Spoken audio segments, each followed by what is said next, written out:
y buenas noches para todos. Y gracias a ustedes por su compañía en este momento. Bien, voy a presentar nuevamente el material para que todos lo tengan, para que todos lo tengan ahí presente. El material que les envío, ninguna complicación para que puedan manejarlo como ustedes se sientan más cómodos de manejarlo. Eh, Queremos que estas clases, estos cursos que usted va a recibir a lo largo de este año 2026, que ya está próximo a iniciar, pues ustedes puedan aprovechar muy bien su tiempo, puedan aprovecharlo para crecer en diferentes conocimientos. Todo lo que aquí se aprende son herramientas muy útiles, herramientas prácticas, cosas que van a ser de mucha utilidad para usted en el trabajo, en el ejercicio de su profesión como capellán. Recordemos que la capellanía influye principalmente en las actividades de los seres humanos, en los diferentes ámbitos de la vida. La capellanía está muy integrada en todos los ámbitos de la sociedad. ¿Sí? Hay capellanes en las empresas, hay capellanes en las cárceles, hay capellanes en los hospitales, hay capellanes atendiendo familias, atendiendo mujeres, hombres, niños, personas de, diversas orientaciones sexuales. La capellanía es muy, muy amplia en diferentes aspectos y en su contenido, pues es un contenido que aplica para todos, ¿sí? Eso es lo bueno de la capellanía. A diferencia de la teología que se matiza en diferentes corrientes denominacionales, en diferentes procesos y temas doctrinales, la capellanía es amplia, es para, ¿sí? Para todos, porque ¿quiénes de nosotros no necesitan vivir bien? ¿Quién de ustedes aquí no necesita vivir bien, no necesita estar bien? No necesitaría una atención profesional en cuanto a su trabajo, en su trabajo, en su casa, con su familia, etcétera, o sea, todos. O sea, y creo que eso es un tema que no tiene discusión. Entonces, por eso hacía énfasis de que la capellanía pues está para todos y qué bueno es que aprovechemos nuestra preparación para tomar estas herramientas y ayudar a los demás. Bien. Voy aquí con nuestro curso. Permítame un segundito. Ya estoy aquí. Bien. Entonces vamos aquí a esta parte y vamos a hablar de la institución hospitalaria. ¿Sí? Este tema es muy importante porque quiero recalcar la importancia que tiene los diferentes funciones y los diferentes puntos que hay dentro de los hospitales, las diferentes áreas, perdón, que hay dentro de los hospitales. Está la función clínico asistencial, que es el área donde, o el área clínico asistencial, que es el área donde se atiende a los pacientes, donde se les da una atención prioritaria, donde se le da una atención, pues, todo lo que tiene que ver con exámenes, laboratorios, análisis, chequeos, etcétera. Está la función docente, ¿sí? Cada hospital funge también una función como centro de estudios donde se preparan, se capacitan los nuevos profesionales de la salud, ¿sí? En diferentes áreas, llámese médicos, enfermeros, y personas relacionadas con o sea, los hospitales no solo son centros asistenciales, centros de atención médica, sino que también son centros de estudio. Y está la función de investigación. La función de investigación, pues, es donde están algunos departamentos en específico, ¿sí? Como el departamento de radioterapia, de departamento del laboratorio del hospital, donde se encuentra también el área de trabajo social, ¿sí? O sea, son diferentes áreas, son diferentes sectores, ¿sí? En determinadas áreas de cada hospital que cumplen una función para que el hospital, pues, pueda tener una proyección de atención integral completa para las personas. Y en ese campo, pues también entramos nosotros como capellanes en la atención, en este caso, en la atención espiritual de las personas. Bien, hablando de la atención, hablando de la institución hospitalaria, también es menester mencionar algunos puntos, algunos temas que son esenciales en torno a los sistemas hospitalarios. Recordemos que los capellanes cumplen una vital función en el marco de la atención o de los sistemas de la salud en diferentes países del mundo, ¿sí? Tal vez en nuestro contexto latinoamericano no sea muy común ver, ¿sí? O escuchar que existen personas atendiendo necesidades espirituales, como es el caso de los capellanes, ¿no? Generalmente, los capellanes, pues, pudiéramos decirlo que solo se encuentran en algunas áreas, pero como les mencionaba al inicio de la clase, la capellanía, pues, está en todos los sectores de la sociedad. Entonces, al encontrarse en todos los sectores de la sociedad, la capellanía, específicamente en los hospitales, ha sido de mucha utilidad en países de primer mundo, en países donde se ha visto los resultados de tener capellanes, ¿sí? En Estados Unidos, en Europa, ¿sí?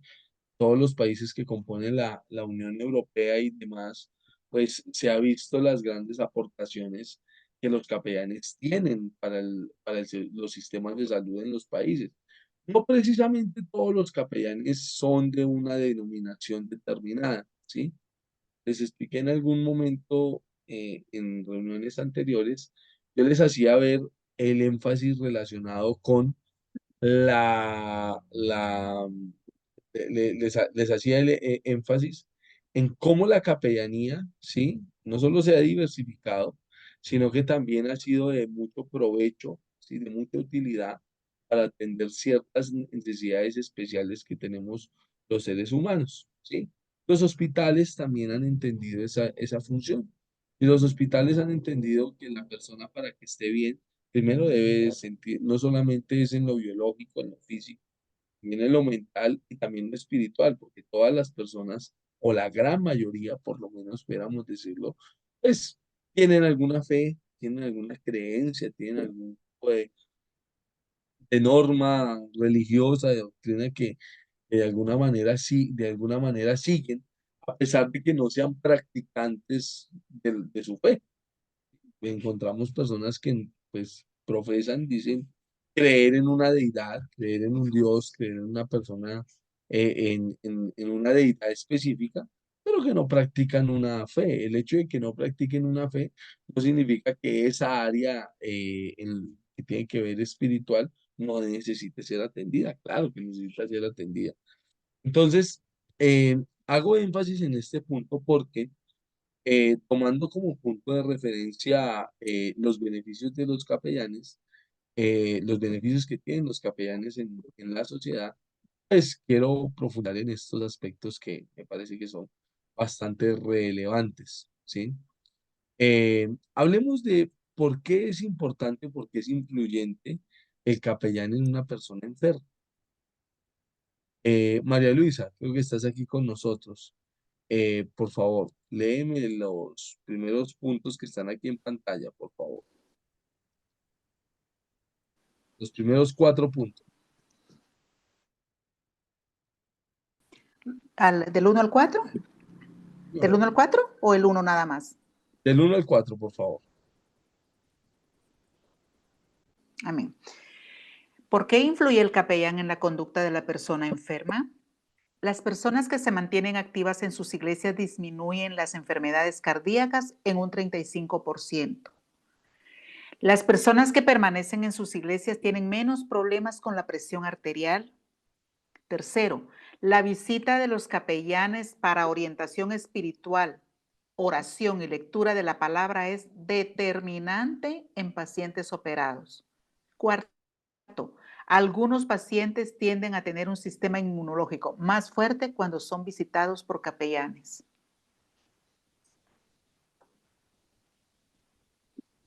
Excelente, gracias, María Luisa. Las personas que se mantienen activas, hablemos de las personas con enfermedades cardíacas. personas que tienen problemas relacionados con el ámbito coronario y problemas coronarios, problemas del corazón. El hecho de que pertenezcan o de que practiquen su fe, pues ayudaría mucho a su salud. Hablamos también de problemas de presión arterial, problemas de la tensión, problemas, este tipo de temas que generalmente, oigan muy bien esto, hace muchos años atrás se decía que una persona que sufría de tensión, pues era una persona ya por lo menos de unos 40 años en adelante, ¿sí? 45, 50, 60 años, pues ya tenía ese tipo de problemas. Hoy en día, a causa de la presión, del nivel de estrés, de la poca atención en salud mental que tienen los seres humanos, ha llevado a que ciertas enfermedades se potencialicen en las personas.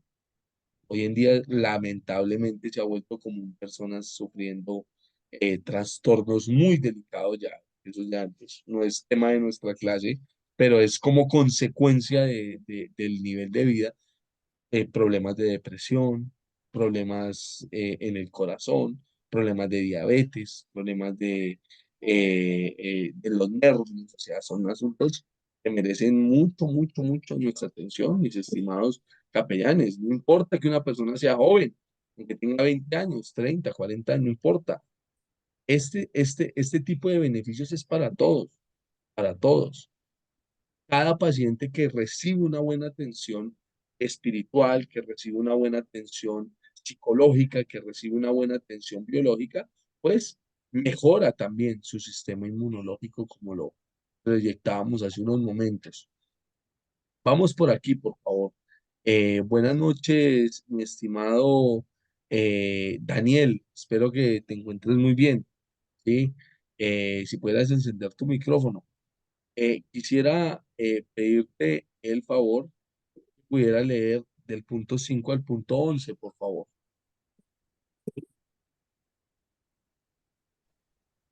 El tiempo de hospitalización es menor en pacientes que reciben visitas de capellanes, por lo que los seguros médicos ahorrarían millones si enfatizaran el aspecto espiritual de los pacientes. 6. Los pacientes con apoyo espiritual desarrollan una mejor actitud ante su enfermedad y sus tratamientos. 7. La asistencia espiritual disminuye la depresión postoperatoria. Operatoria. 8. Los pacientes con problemas ortopédicos requieren menos medicamentos para el dolor que aquellos que rehúsan la ayuda del capellán. 9. Los pacientes tienen una incidencia menor de trastornos mentales, depresión, ansiedad y adicciones. Y si las tienen, se recuperan más pronto. 10. En el 70% de los ancianos disminuye la mortalidad en cirugías cardíacas, estrés y depresión. Además, aumenta la satisfacción de vida y bienestar. 11. En los familiares hay una disminución de la ansiedad y depresión ante la muerte y enfermedad terminal. Perfecto, perfecto, muchas gracias. Muchas gracias, mi estimado. Todos estos puntos que estamos leyendo, imagínense, son temas importantes, son eh, beneficios que tienen los pacientes cuando reciben una atención prioritaria. El apoyo del capellán provee para él o para ella también un estado de relajación, disminuye el estrés, evita que se activen vías neurocardiológicas, preserva su funcionamiento cardíaco, disminuye la morbilidad, la mortalidad en la persona. O sea, ¿cuántos beneficios hay cuando un capellán se compromete a atender las necesidades de una persona? Sus necesidades espirituales, sus necesidades emocionales, aunque pareciera que no es algo muy relevante, sí, pero para eso están los profesionales de la salud, como un psicólogo, un psiquiatra, que pudieran ver todos esos temas, sí, pero hay algunos aspectos que no son, que no tocan en el marco del trabajo de un psicólogo, de un profesional de la salud mental, hay ciertos aspectos que no se tocan, entre esos el aspecto espiritual de un individuo.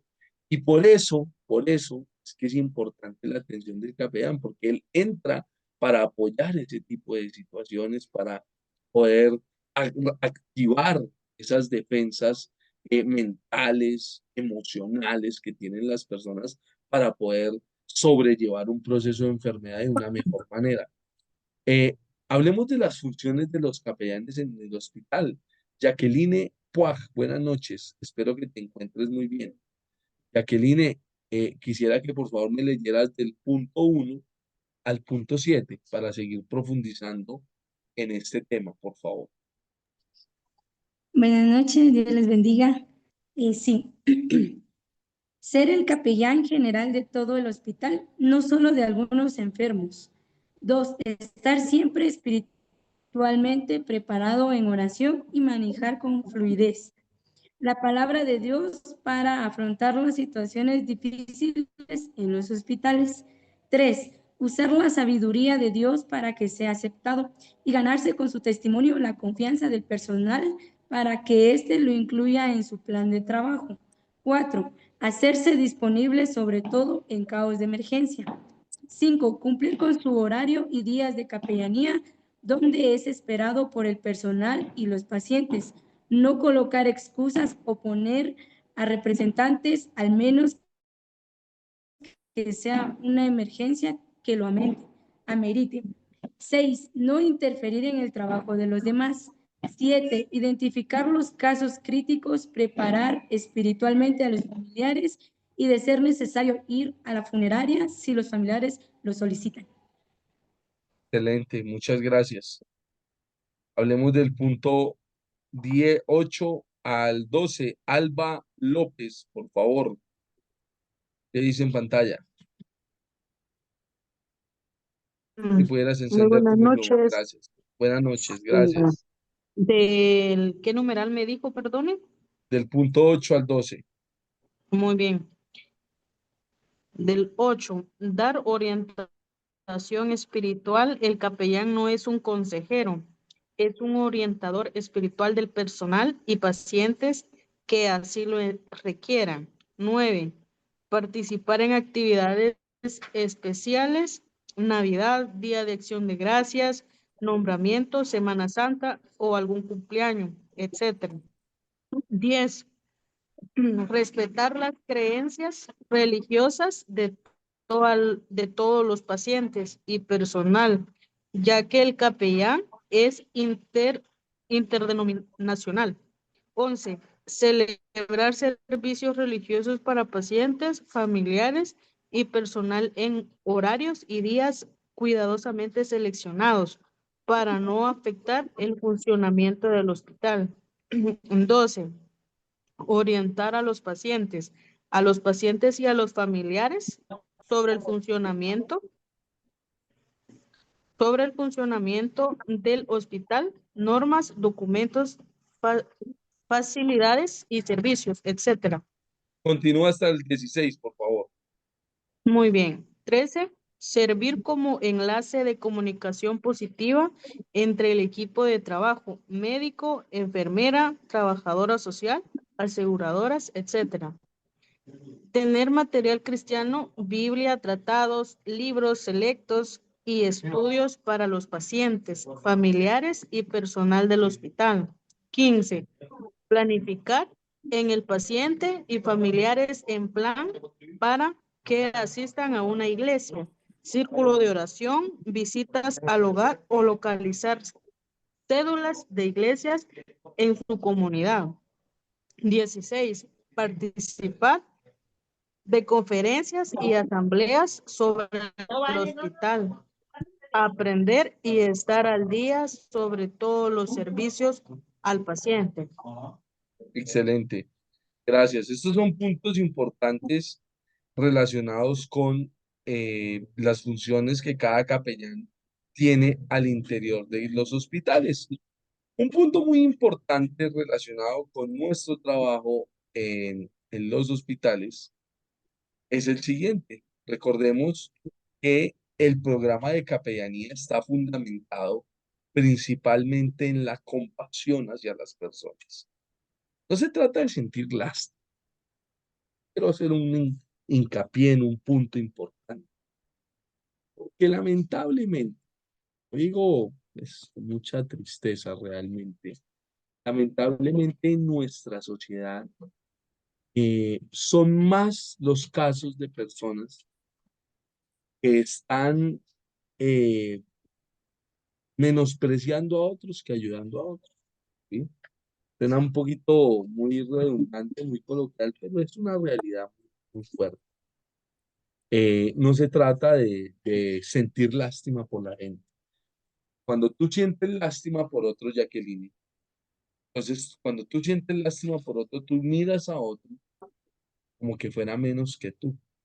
Pero cuando tú sientes compasión por otro, te pones en el lugar de la misma persona. Esa es la gran diferencia entre sentir lástima y tener compasión, ¿sí? Nuestro trabajo es un trabajo donde debemos demostrar del amor del Señor, Daniel, donde debemos mostrarle a las personas que estamos para atenderlas, que estamos para escucharlas, que estamos para acompañarlas, que ellos valen como personas, que independientemente de la situación, el escenario en el que están, ellos son personas que merecen ser escuchadas.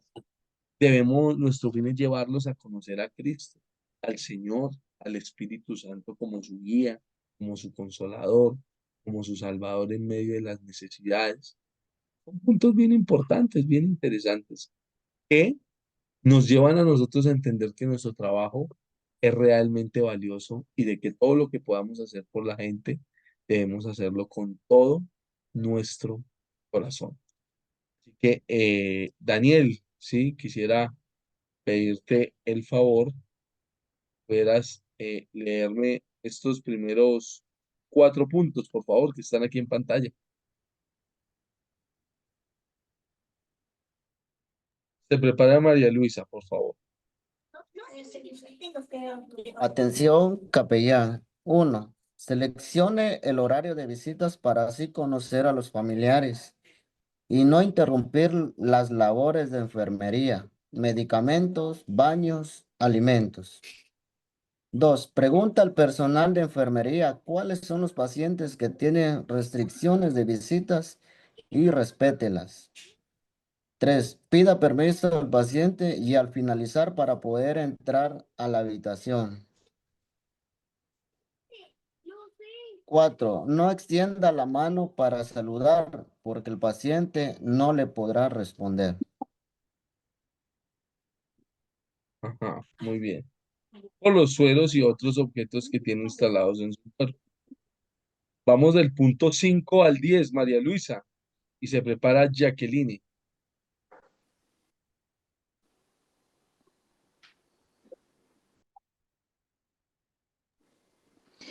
Del 5 al 10. Sí, señora. Amén. No estar solo con un paciente. Vaya acompañado por 1 o 2 personas, a menos que el hospital dicte lo contrario. 6. Si el paciente no puede hablar, solo haga una oración. No grite en el salón, mucho menos en el oído del paciente. 7. Si el paciente quiere hablar, déjelo, que se desahogue. Hable poco y escuche más. En otra visita podrá expresarse más. 8. Cuando ore o lea la palabra, hágalo en voz baja para no molestar a los que están a su alrededor, a menos que los demás quieran oración. 9. No interrogue al paciente sobre su enfermedad o haga comentarios de cómo se ve, a menos que el paciente así lo pida. Sea prudente. 10. No le lleve comida, antojitos, medicamentos o dulces a los pacientes porque puede alterar su tratamiento. Gracias, María Luisa. Jacqueline, Amén. vamos, por favor, desde el punto 11 al 18, por favor. 11. No se siente en la cama. Si se tiene que acercarse, arrodíllese al lado de la cama. No se siente en ninguna cama vacía, ya que estas están preparadas para otros pacientes. 12. Haga una visita breve y pregunte si el paciente quiere que usted vuelva. 13. Nunca visite con prisa, ya que el paciente se dará cuenta. 14. No haga promesas que no pueda cumplir, ya que afecta únicamente al paciente. 15. No participe de los comentarios negativos de los médicos, enfermeras, hospital o servicios, sea pacificador. 16. No intervenga en las recomendaciones de los médicos en cuanto al tratamiento. 17. Si el paciente pide algo de tomar o comer, primero pregunte a una enfermera. 18. No haga proselitismo, dedicarse a convencer a nuevos seguidores para una causa, ya sea política, religiosa, de rebelión o cualquier otro tipo.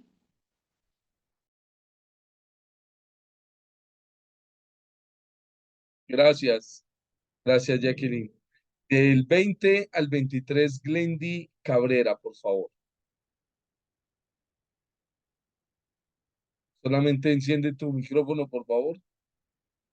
Gracias. Sería del 19 hasta el 23. Sí, señora. Ok.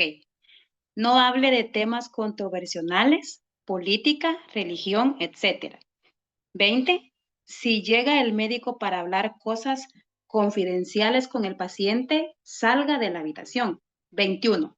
Si no encuentra al paciente, puede dejarle una pequeña nota con un mensaje de amor, fe y de esperanza. 22.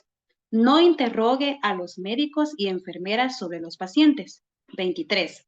No haga comparaciones de pacientes, ya que las mismas enfermedades tienen diferentes comportamientos.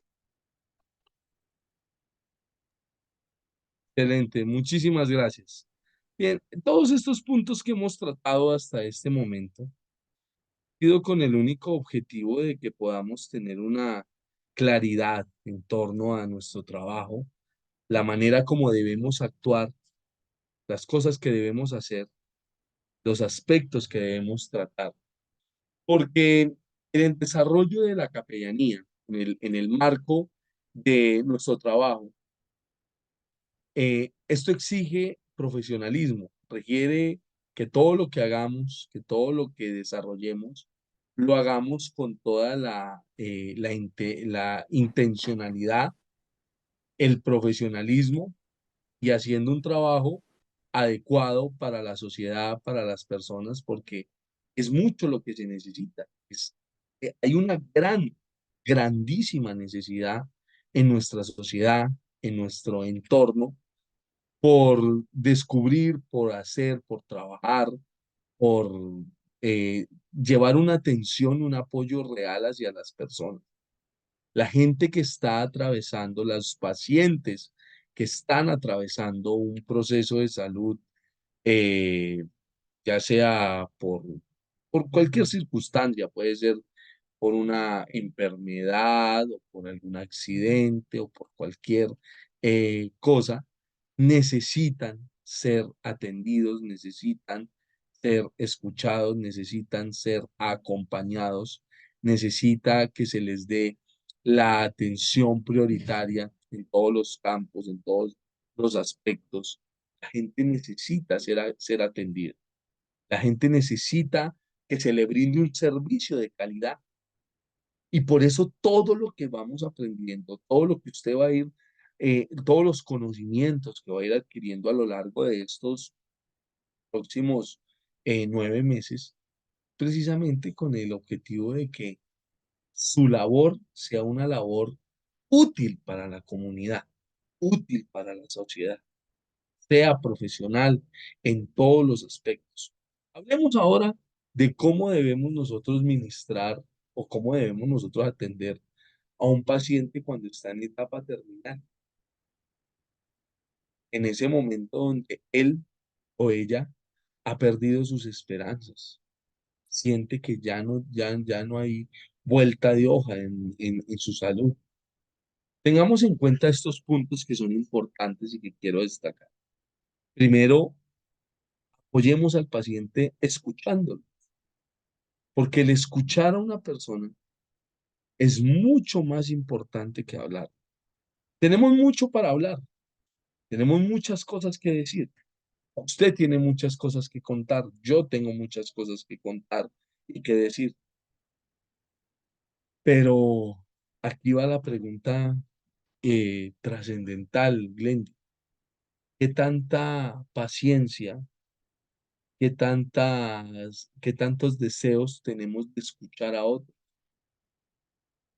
Porque que nos escuchen a nosotros, todos queremos que nos escuchen cuando hablamos. Queremos que nos presten atención. ¿Quién de ustedes habla y no quiere que nadie les preste atención?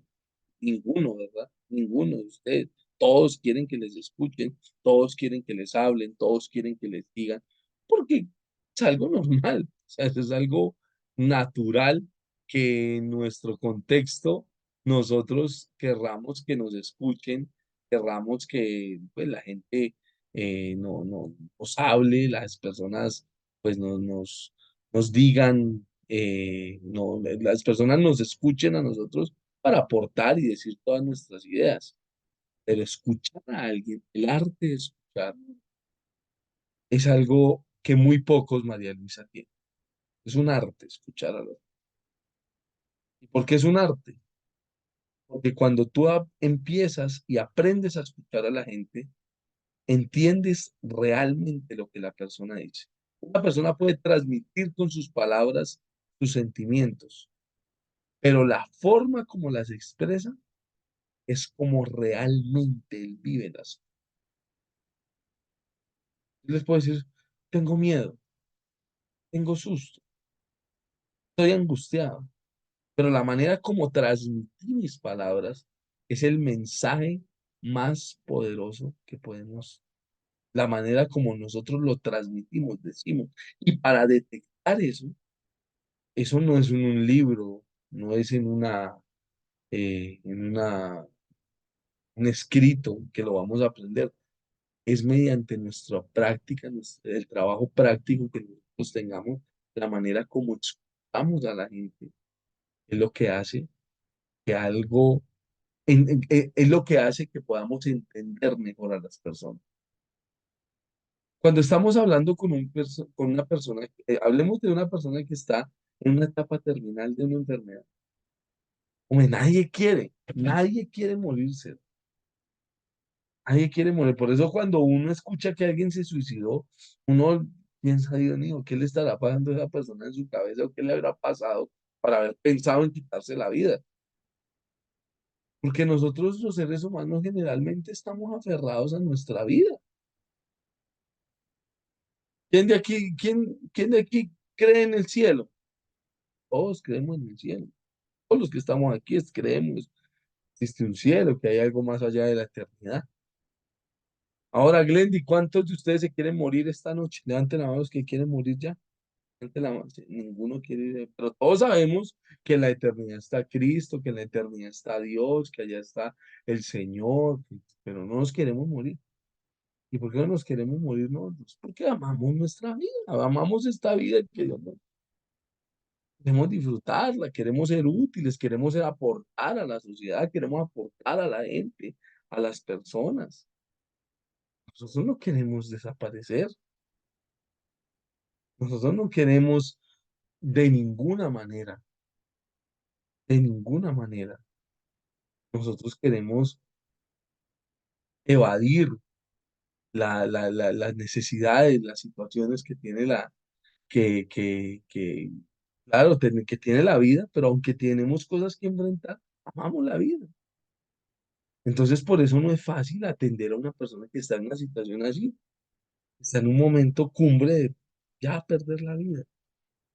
Entonces, por eso nosotros cuando estamos con una persona así, debemos presentarle, escucharla, presentarle al Señor, presentarle claramente, con detalle, qué significa la salvación en Cristo. ¿Por qué hago énfasis en este punto? Porque estamos hablando de atender necesidades espirituales de la gente. estuviéramos hablando de otros temas, ¿sí? La religión, suena un poco fuerte como lo voy a decir, pero es una realidad científica, ¿sí? Socialmente aceptada.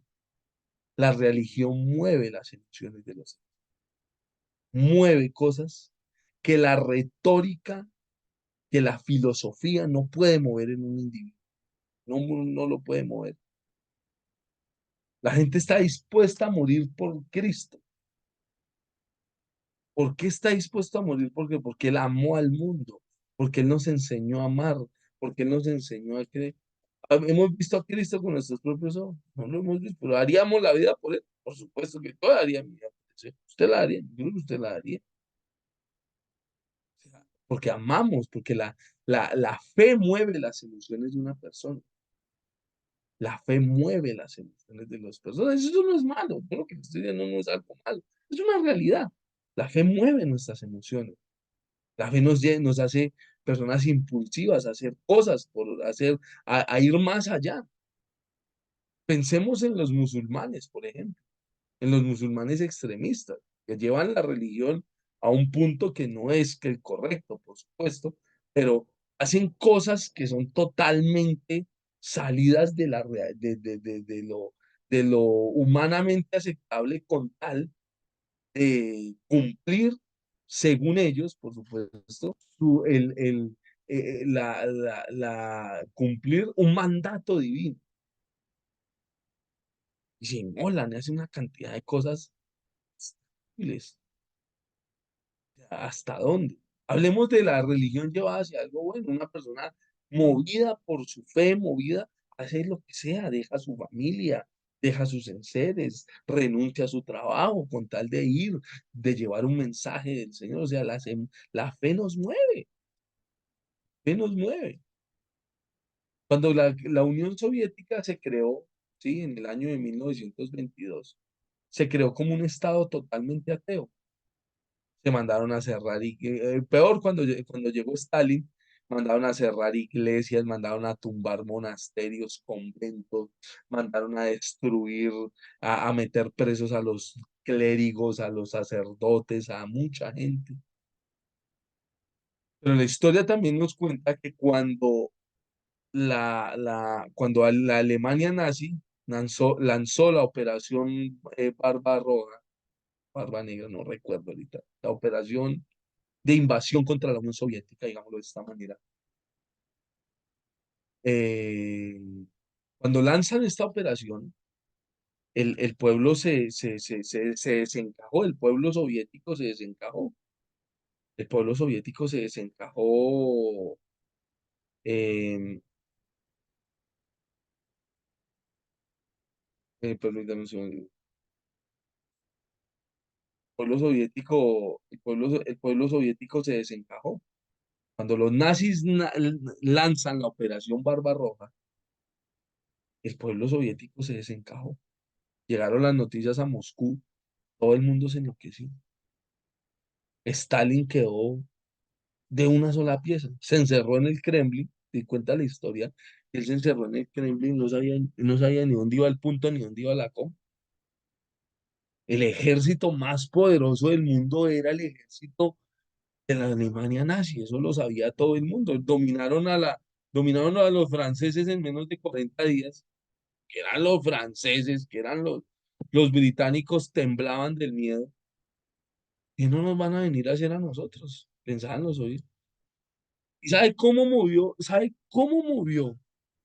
Le cuento esta historia para que usted sepa el poder de la fe. ¿Sabe cómo movió Stalin? Era un hombre extremadamente ateo y odiaba la religión. ¿Cómo movió al pueblo? Permitiéndoles que adoraran a Dios nuevamente. Busquen a Dios. Busquen a Dios. Y los que quieran pelear para defender su nación, a su país, háganlo. Y aférrense a su Dios, les digo. Aunque él no era creyente, era un ateo de tiempo completo. Y fue tanto el mover de la gente, ¿no? Que ya habían pasado años, ya casi 20 años que les habían quitado la fe, pero mucha gente guardaba su fe todavía, imagínense. Murieron más de 20 millones de personas. 20 millones de personas en la Unión Soviética. Pagaron un alto precio, pero lo que los movió fue eso, la fe, porque la fe mueve a la gente. Entonces, ¿por qué le conté toda esta historia de la Unión Soviética? ¿Por qué le conté todos estos puntos y le puse esto en contexto? Y quiero que usted sepa que la fe es muy valiosa para nosotros los seres humanos y más para nosotros que conocemos, que creemos, que entendemos quién es Jesucristo.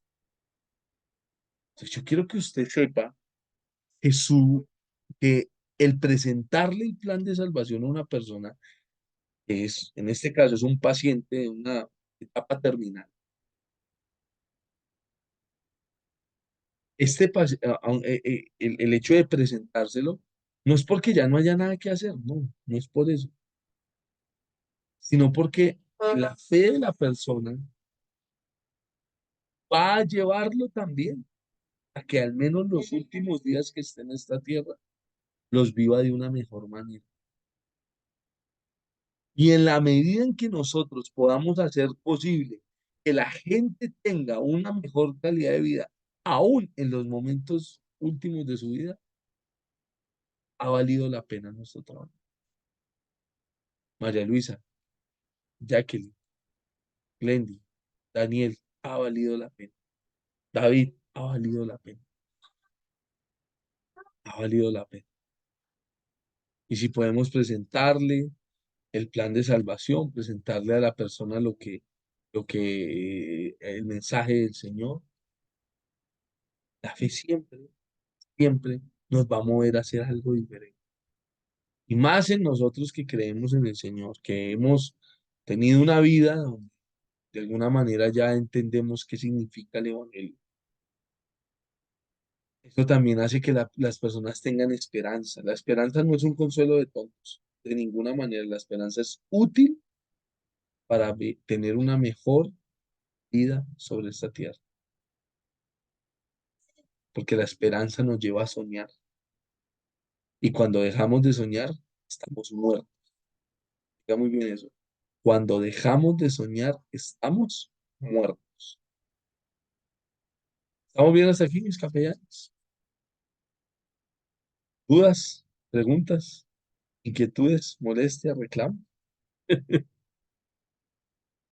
Otro punto, otro punto importante en torno a nuestro estudio es el hecho de asesorar a las personas cuando necesitan algún tipo de tomar alguna decisión en específico, ¿sí? Como por ejemplo, puede ser el hecho perdón, un segundito que les quiero preguntar algo acá. Esto, vamos por acá, ya. Les quiero presentar este punto de aquí.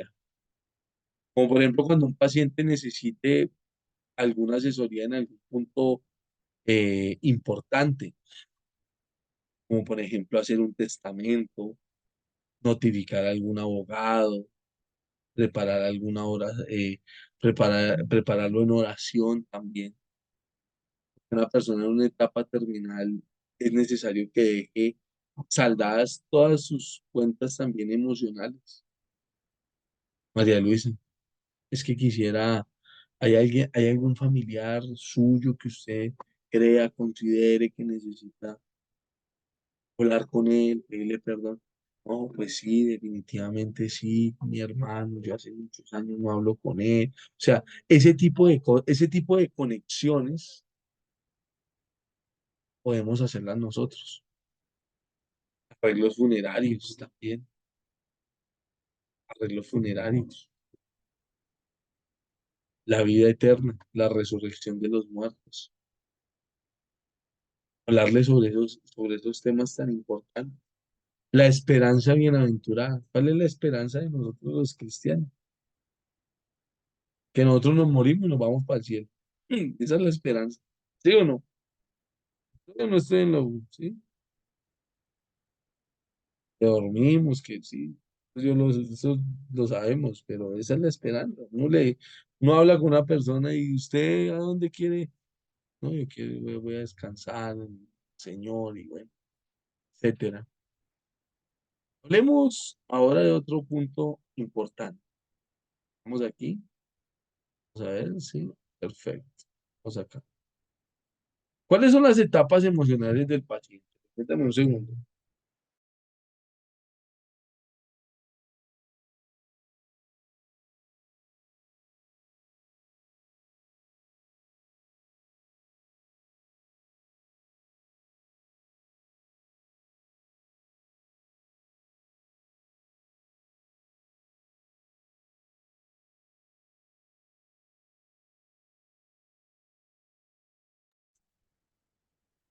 Hablemos de las etapas emocionales de los pacientes.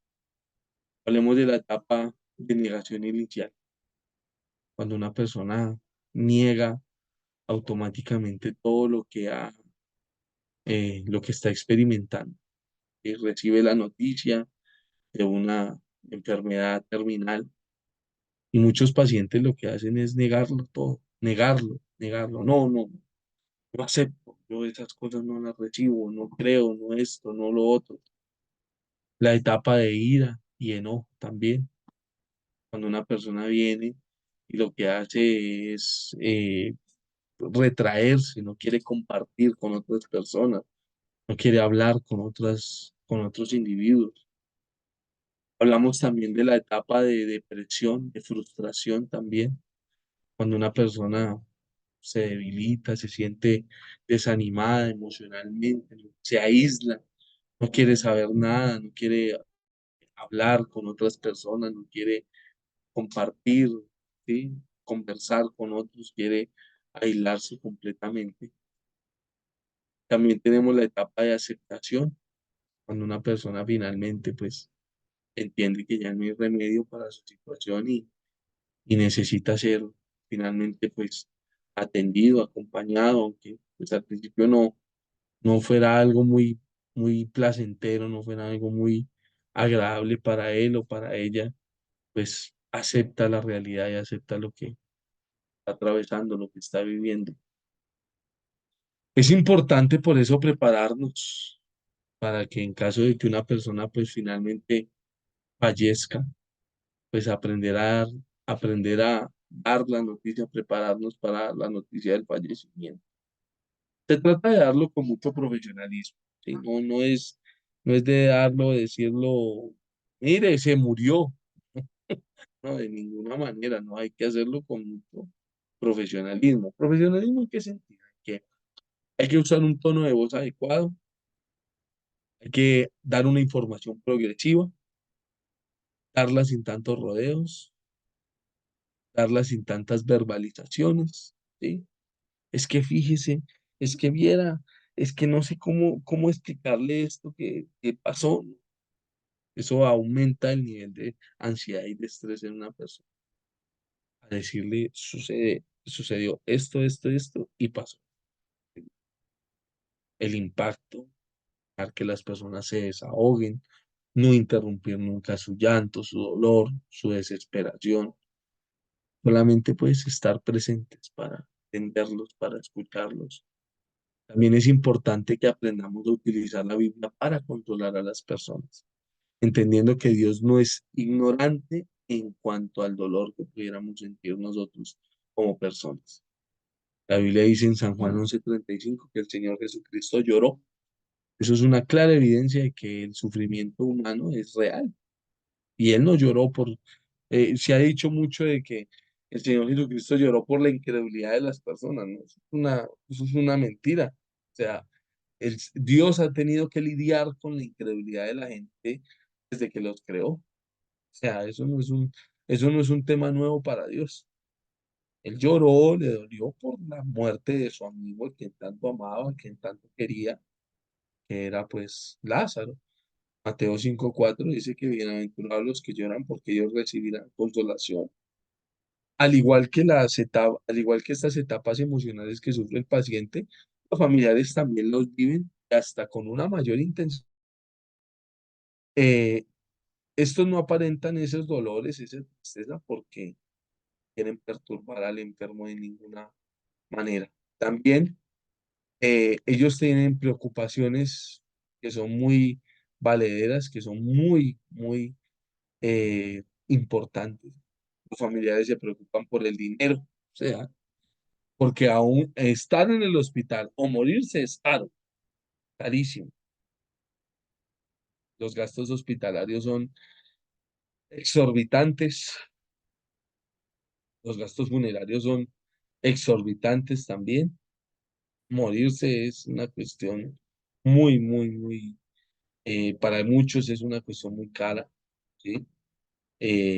Todo lo que conlleva, todo lo que se gasta, los gastos hospitalarios también, esos ni hablemos, sobre todo en nuestro sistema de salud, que hay muchas falencias, pues muchas de esas falencias se componen o se arreglan con dinero, dinero que pues tiene que salir de algún lugar, sea a través de una deuda, a través de un crédito, a través de cualquier capital o cualquier cosa, pues el dinero va diluyendo, desapareciéndose. Los gastos funerarios también, los gastos, la soledad, pero más allá del dinero, la soledad, la soledad, el hecho de perder a una persona con la cual se compartió una vida, un tiempo, unas cosas, los sentimientos de culpa, los sentimientos de culpa, el trámite y desglose de herencia, los cuidados de los hijos o familiares que también haya dejado, y pues las finanzas que y, eh, también se preocupan, sobre todo si el que falleció pues era el sostén económico de la familia. Bien, Eh, vamos bien hasta aquí. ¿Dudas, preguntas, mis capellanes? Muy bien, gracias, mis estudiantes. Muy bien, vamos a este otro punto que es sumamente importante. Hablemos del sistema de salud en en nuestro país. ¿Qué concepto tenemos del sistema de salud en nuestro país? Porque hablar del sistema de salud de nuestra Guatemala, Glendy, es un tema muy delicado. No hablemos solo de Guatemala, hablemos de nuestros países latinoamericanos, la gran mayoría, con contadas excepciones, sufren esta situación tan delicada en cuanto al tema de, de la, del el sistema de salud que existe. ¿Qué concepto tenemos nosotros? ¿Sí? ¿Cuáles son las características o lo que vemos que está bien y que está mal? Porque a la verdad, en el sistema de salud público de nuestros países hay hay muchas carencias, hay muchos problemas que no se están atendiendo. Hay una saturación del sistema. Creo que ese es el mayor problema que tenemos con nuestros sistemas de salud. Hay una saturación del sistema y esa saturación del sistema pues hace que las personas pues tengan una cantidad de problemas. El sistema en sí o no funcione bien o peor aún, colapse. Y cuando colapsa el sistema de salud, pues el sistema de salud, lamentablemente al colapsar, pues no puede brindar o atender prioritariamente las necesidades que las personas tienen en estos lugares. Otro problema delicado en nuestro sistema de salud es que también la cobertura no está presente en todos los sectores de la misma sociedad. O sea, no hay una cobertura, no podemos hablar de una cobertura total del sistema de salud, no, no la hay, existe. Esa cobertura pues o es mínima o, o en algunos lugares o es mínima o es prácticamente nula. Sufre de desabastecimiento de medicinas, se sufre, bueno, una cantidad de problemas estructurales que por lo menos se necesitarían unos 2, 3 gobiernos para resolver, aproximadamente, unos 2 a 3 gobiernos para resolver esos problemas.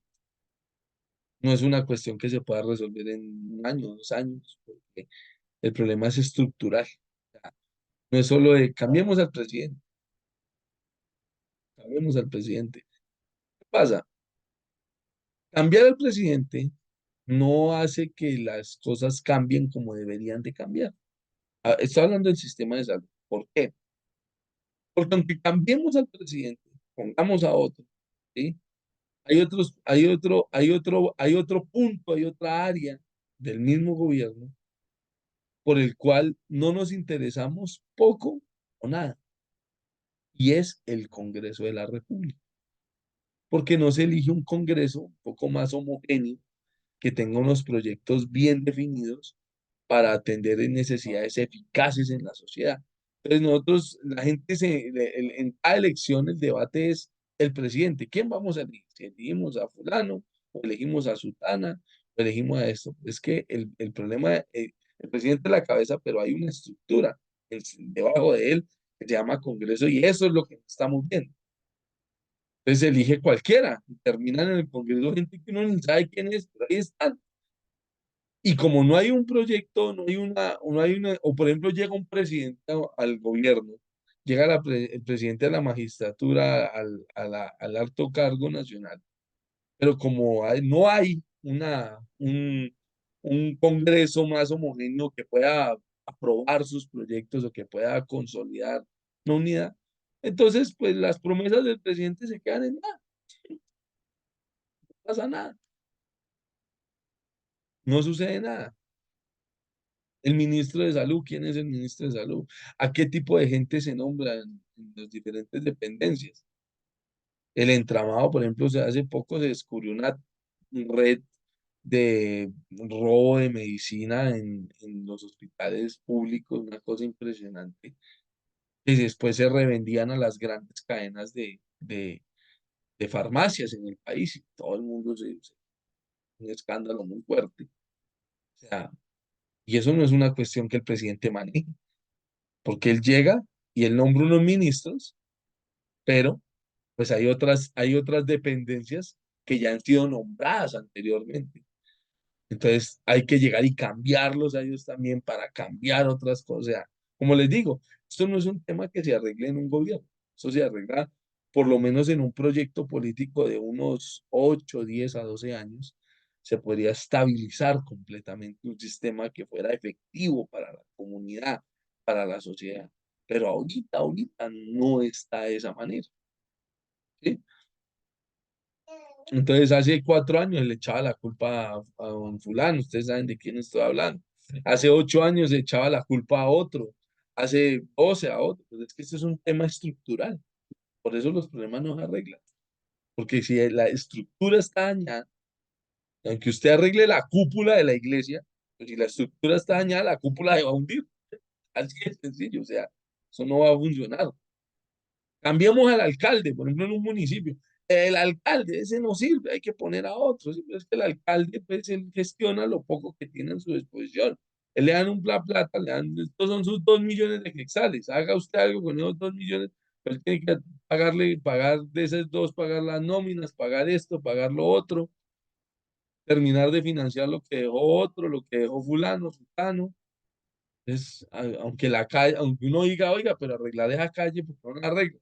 Pues porque no hay, no, o sea, no hay el suficiente presupuesto para arreglar esa calle, porque el presupuesto que hay ya está totalmente comprometido, ¿sí? Aparte de lo que, bueno, ustedes ya saben lo que pasa después. O sea, todo esto se los estoy explicando para que ustedes sepan de los problemas, de que el problema que tienen los sistemas de salud en nuestros países, problemas estructurales, ¿sí? No es solo de cambiar a uno y ya se arregla todo, ¿no? Ese es el ideario de la gente, es que si pusieran a fulano todo volvería a ser normal, ¿sí? En la elección pasada hubo una controversia con un cierto candidato que va a volver fulano de tal, va a llegar fulano a la presidencia y va a nombrar a tal expresidente ministro de la economía, y Y la canasta básica otra vez va a volver a ser como la de hace 20 años, que el gas valía 50 y la gasolina valía 15 quetzales. Eso es imposible. Habría que hacer una cantidad de subsidios y de concesiones que en este momento no hay. Y para arreglarlas, pues eso llevaría muchos años, llevaría mucho tiempo. Sería una cuestión muy, muy, muy profunda y el Estado se endeudaría de una manera terrible para volver a tener algo allí. Estaríamos ignorando temas inflacionarios, una cantidad de cosas, ¿se dan de cuenta? O sea, no es solo decir, hacer y ya estuvo, no, es un tema estructural, ¿sí? No le olvide eso, estructural, ¿sí? Estructural. ¿Estoy siendo claro hasta este punto? Bien, estructural. Entonces, vamos a este punto, vamos a este punto. El personal de la salud, el personal de salud también necesita ser atendido, independientemente de si es en el sector público, en el sector privado, el personal de salud necesita ser atendido. El personal de salud sufre pérdidas personales, pérdidas profesionales, ¿sí? Un paciente se muere y no dicen, bueno, se murió el paciente, ¿verdad, María Luisa? Se fue con el Señor Jesucristo y ya estuvo. Para él o para ella es un sentimiento de pérdida, de dolor, de tristeza, la pérdida social, la pérdida familiar, el sentimiento de culpa por las horas de trabajo que le impide estar con sus hijos. Y es una profesión desgastante, desgastante desde todo tipo, punto de vista, una profesión desgastante emocional, psicológicamente, turnos de 12, 24, 36 horas seguidas, o sea, es un tema desgastante totalmente. ¿Qué podemos llevarles a ellos también? Podemos llevarles nuestros estudios bíblicos relacionados con algunos temas importantes como la ansiedad, la depresión, el dolor. También llevemos oraciones para ellos, oremos por ellos, escuchémoslos, podemos brindar alguna consejería, no dudemos en hacerlo, ¿sí? Algunos síntomas importantes de la ansiedad, ¿sí? La ansiedad es un trastorno psicológico que un individuo tiene producto de probablemente es un trastorno psicológico producto de una experiencia traumática o de una situación que pudo haber alterado su sistema nervioso, pudo haberlo alterado emocionalmente. Hay algunos síntomas en cuanto a esta ansiedad, como el asunto respiratorio, cardiovascular, digestivo, los síntomas sensoriales, la sudoración, hormigueos, síntomas neuromusculares, ¿sí? Nosotros como capellanes hacemos este acompañamiento a un paciente ansioso con el objetivo de llevarle descanso, que él pueda confiar en el Señor, que él pueda sentirse mejor, que él pueda tener una mejor estadía, que así pueda cooperar con los procedimientos que se necesitan. La depresión desaparece, por supuesto que la depresión puede desaparecer en una persona. Tenemos que ayudarlo al paciente, ayudarlo a que se reconcilie con Dios, ¿sí? No ayudarlo a él a que pueda reemplazar esos malos pensamientos que pudiera tener por pensamientos de la palabra. Recordemos que los traumas psicológicos en un individuo pueden ocasionar o pueden derivar en episodios de estrés en un individuo, en episodios de depresión, perdón, en un individuo. Tengamos en cuenta lo que dice la palabra del Señor. Hay un texto muy hermoso que dice en Romanos 12:2, no se conformen ustedes a este siglo, sino que sean transformados por medio de la renovación de vuestro entendimiento para que comprueben cuál es la buena voluntad de Dios agradable, buena y perfecta. Bien, en el marco de todo este estudio, también quiero mencionar otro punto que es sumamente importante relacionado con nuestras funciones como capellanes y es la visitación a los confinados o a los enfermos en un hogar. Cuando visitamos a un enfermo en un hogar, debemos ser prudentes con ellos. No debemos juzgar su condición o su manera de hablar o la forma como él puede responder ante nuestras preguntas.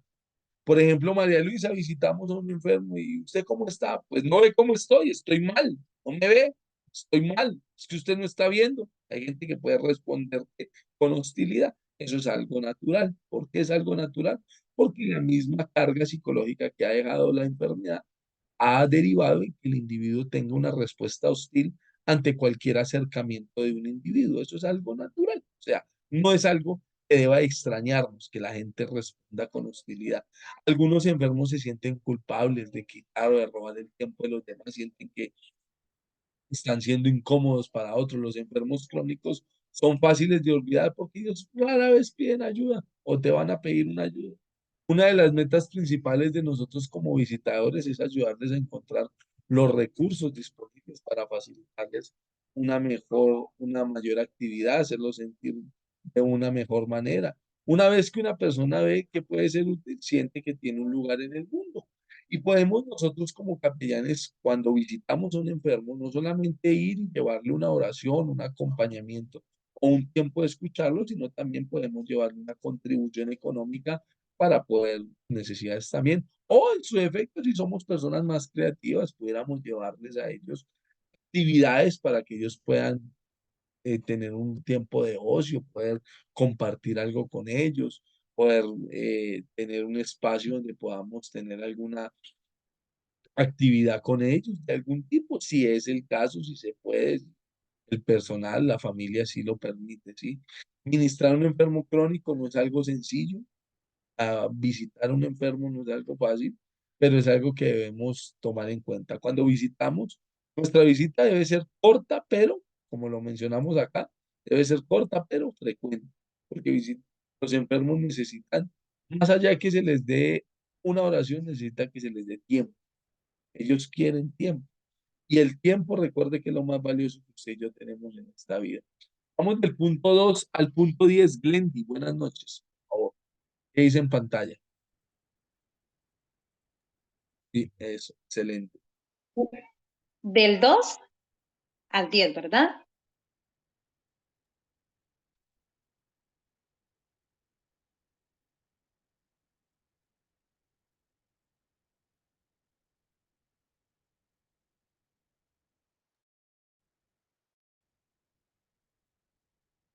Glendy,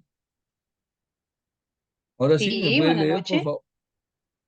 ¿Me podría leer, por Claro. favor? Cuan- Sí, por supuesto. No sé si me escuchan. Ay, Te disculpen escu- si a- escucharan un poquito de bulla, pero estoy cuidando a mi Ahora sí te sobrinita. escuchamos perfecto. Ok. Del 2 al 10, ¿verdad? Sí, señor.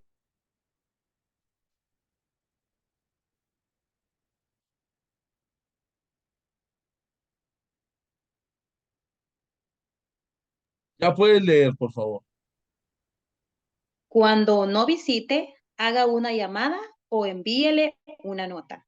Número 3, no olvide que el propósito de la visita es el enfermo.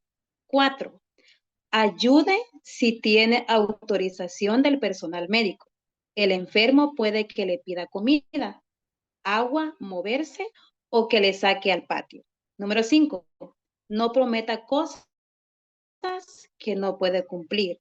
6, haga lo posible por llevar algo. Número 7, trate de evitar entrar en discusiones familiares. 8, sonría. 9, abrace. 10, procure ser amigo a largo tiempo, no corriendo con apuros personales. Gracias. Gracias, Glendy. Vamos a hablar de qué debemos hacer y qué no debemos hacer cuando visitamos. Jacqueline, buenas noches. Del punto 1 al punto 10, ¿qué dice? Muy bien. 1. Llame primero antes de realizar la visita. 2. Haga una visita antes que el paciente sea sometido a una cirugía. 3. Toque al paciente, al menos que el hospital diga lo contrario. 4. Mantenga el sentido del humor. 5. Esté pendiente de las señales que indican cuando debe retirarse de la visita. 6. Tome en cuenta a las demás personas que están en la sala de visitas. No hable en un tono de voz exageradamente alto. 7. Hágase saber al paciente que usted puede hablar de temas delicados, aún de la muerte. 8. Sea confidente, al menos que tenga el permiso para dar a conocer lo que se le confió. 9. Déjele el espacio a los médicos, preferiblemente retírese. 10. Infórmese de la enfermedad que el paciente tiene. Vamos del punto 11 al 16. María Luisa.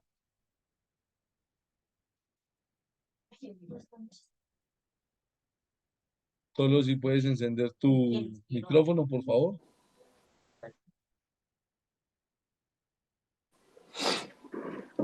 ¿Del 12 al 16 o del 11? Y desde el 11, perdón, ¿Me escucha? desde, Sí. desde el 11 hasta el 15, hasta el 14. Bien.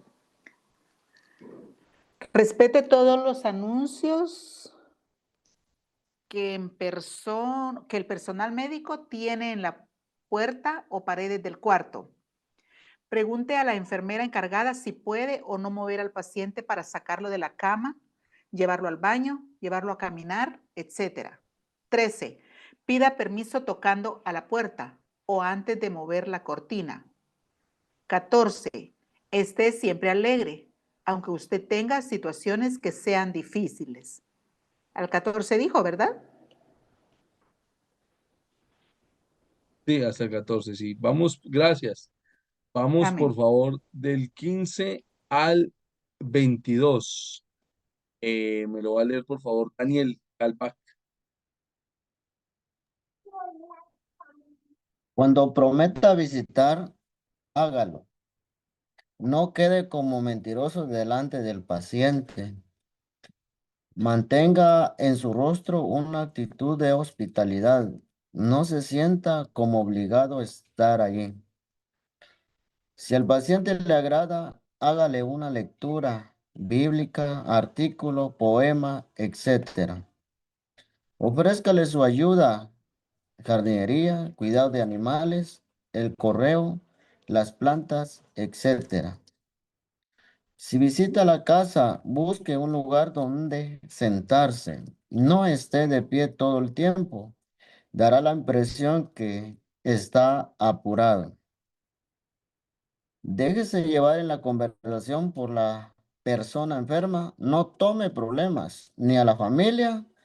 Dedíquese al paciente.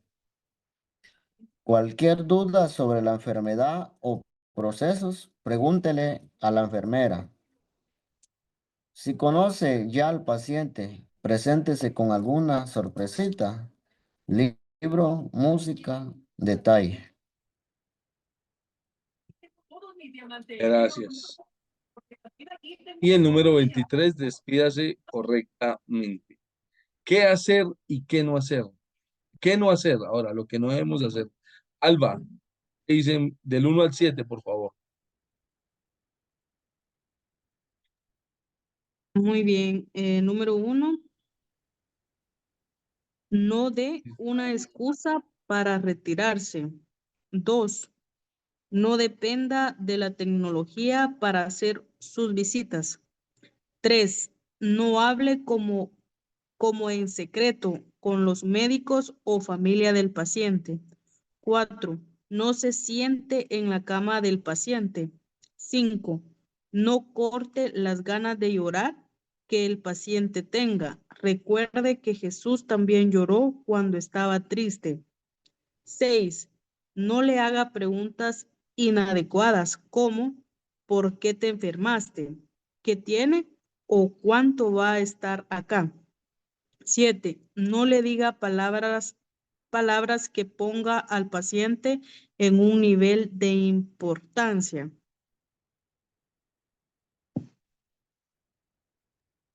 Muy bien, excelente. Del 8 al 16, por favor, Jacqueline. 8. No le diga al paciente que todo está de maravilla afuera, tanto en la casa, su trabajo, en la iglesia si asiste, porque provocará que se sienta inútil o que no hace falta. 9. No ofrezca nada de comer sin conocer la dieta que le mantiene al paciente. 10. No visite mientras el paciente tenga que comer. 11. No obligue al paciente a cambiar de posición solo para que usted pueda verlo. 12. No le dé falsas esperanzas ni manipule ninguna información. 13. No se acueste en la cama vacía que está al lado del paciente. 14. No rechace la actitud negativa que tenga el paciente. 15. No le cuente al paciente y personas presentes sobre sus problemas. 16. No demuestre incomodidad ante los olores que puede encontrar en el cuarto. 17. No se dedique a mirar televisión, platicar con los demás, etc.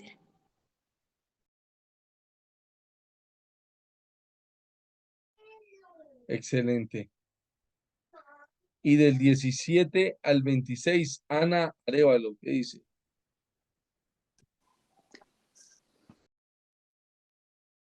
Diecisiete, no se dedique a mirar televisión, platicar con los demás, etc. 18, no revise su reloj a cada momento.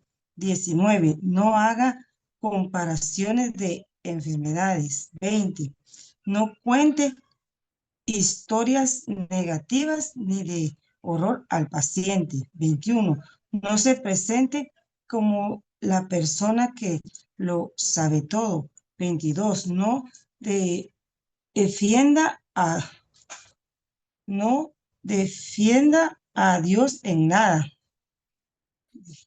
23, no le haga críticas al personal médico o al hospital. 24, no despierte al paciente a menos de que la enfermera se lo permita. 25, no trate de alegrar al paciente cuando lo que desea es hablar de lo, de lo asustado que está. 26, no use la palabra nosotros cuando hable con el paciente. Excelente. Muy bien. Mis estimados, este punto es un punto muy, muy valioso. Hay algunos aspectos que quisiera dejar en pausa porque, sin lugar a dudas, hablar sobre el atender, el cuidar a las personas es un tema muy extenso, muy largo, pero quisiera dejar algo muy importante. Trabajar, cuidar, proteger a los demás. Es una operación muy, muy importante en este mundo que tanto necesitamos. Estamos hablando de que en este momento nuestro mundo está totalmente, totalmente desencajado de sus raíces y necesitamos personas valerosas que puedan ir y servir a quienes más lo necesitan. Quisiera también destacar que cuando visitamos a un enfermo, también es importante ponernos en su misma situación. Cuando visitamos a los niños, hay algunos puntos que vamos a trabajar mejor en el tema de capellanía infantil, como el tema de la atención a los niños. Pero los niños hay que hablarles en su mismo idioma, tener la creatividad para acercarse a ellos, el dinamismo, la versatilidad para hacerlo. También es importante apoyar a las personas que pierden a sus familiares. Eso lo vamos a analizar un poco más en el tema de tanatología. Y con esto quiero finalizar, cerrar en esta noche. Y es en este punto. Yo quisiera hacer una pregunta, disculpe, no sé si me lo permite. Claro, solo quisiera mostrarles esto y puede hacer la pregunta. En Está este bien. punto, tenemos que demostrarle a cada una de las personas a las cuales nosotros servimos que tienen parte importante en nuestro ministerio como capellán, que son importantes, que son valiosas, que son necesarias, que son útiles sobre todo. porque sin lugar a dudas es algo que debemos nosotros tener en cuenta. María Luisa, ¿con qué nos quieres puntualizar? Me quedé con la inquietud de lo que se puede y no se puede hacer. El número 7, si usted pudiera darme un ejemplo. El número 7 de lo que no se puede hacer, Sí, de lo está que entre no le diga lo que se... palabras que pongan al paciente en un nivel de importancia. ¿Es esa? Ajá, Muy bien. sí, exacto. Un ejemplo de eso. En ese punto, nosotros no debemos colocar a las personas en un nivel muy elevado de importancia, decirles, de verdad, la vida sin ti ha sido demasiado difícil, estamos muriendo lentamente, te necesitamos demasiado, eres una persona extremadamente indispensable en nuestras vidas, porque eso pone una carga emocional y psicológica muy fuerte, ¿no?